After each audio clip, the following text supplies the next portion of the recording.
I'm a Rick and Dave's girl, and you're watching Rick and Dave's Comic Book Hour. There's more to me than you think. Oh, really? Welcome to Rick and Dave's Comic Book Hour. I'm Dave. And I'm Rick. And this issue we're going to touch on the new Harley Quinn comic that came out here a couple months ago. So, Rick's been getting this. He's been letting me read his copies. And so the first issue we have Harley heading to, where we say Coney Island, Brooklyn, New York. And apparently she has inherited a building. So anyway, so she decides to strike out on her own here, packs up all her stuff and on a big motorcycle. So it's kind of comical. They got this motorcycle and all this big ton of stuff strapped to the back of it. On their way to Brooklyn. So she's got her dog and her stuffed beaver. She's got a what? She's got a stuffed beaver. She's got a stuffed beaver. She's got a stuffed beaver that talks to her. It does what? That talks to her. That talks to her. Doesn't she know it's not polite to talk with your beaver fool? Okay, that kind of sounds perverted. Yeah. I think the whole thing. I think the whole beaver thing's just to be tongue in cheek in this whole thing. So she has a talking beaver, and so it's the tongue in cheek thing that I don't know. It's written by a woman, so you can't blame a guy. It's written by Amanda Connor. So I mean, it's not like some guy came up with this, so we can't say, oh, some sicko guy, not some sicko girl. Yeah. But the art fits the book, as I think. Yeah, the art's really well done. So if you can tell by the cover, I mean, the art fits the character, I think. And it's like that all the way through because, I mean, I wish Amanda Connor was doing the art, because, I mean, I think she's a good artist, but she's just co-writer. Yeah, so the actually the artist, I think, is her fiance or boyfriend or something, if I read some stuff correctly. But yeah, so anyway, she goes to this finds this place and takes up residence, and she gets the whole top floor. Yeah, there are tenants in the building. Yeah, there's some tenants. I think the business on the bottom part too, or something. Yeah, there's a business that's, what is it, a wax museum or something like that.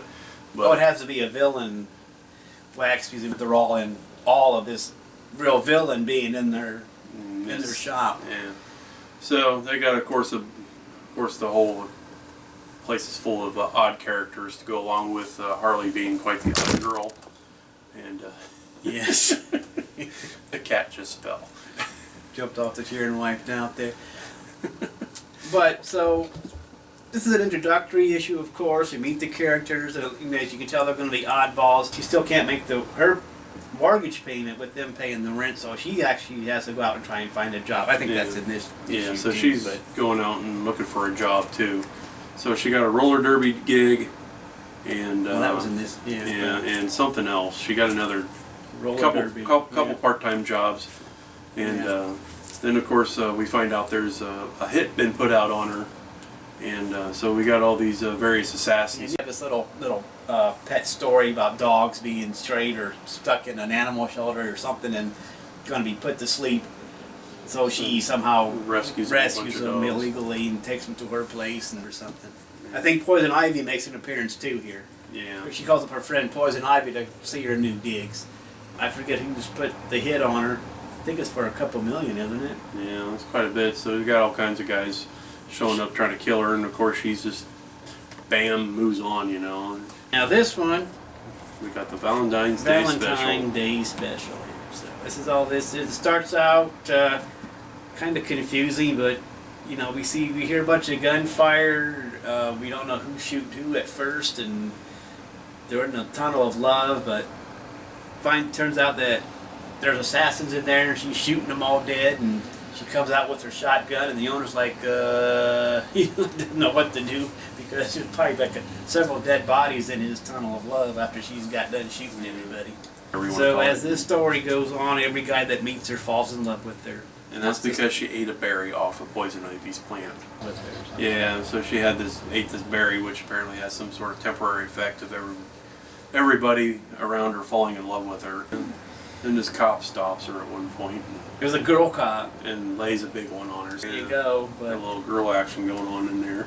But big one-panel kiss there. And I like the book so far. I still think they're laying the groundwork for it. Sometimes these stories, I mean, these new books, I think they take a little longer to set the groundwork than they need to. Yeah. And it's like, True. just, That's I pretty. mean, they need to tighten their writing up a little bit. But, I mean, it's a fun read overall. But. Well, you can push this button and have it make a sound.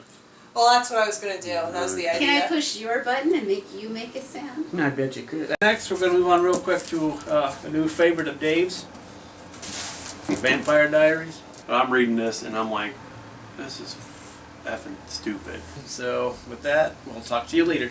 See ya.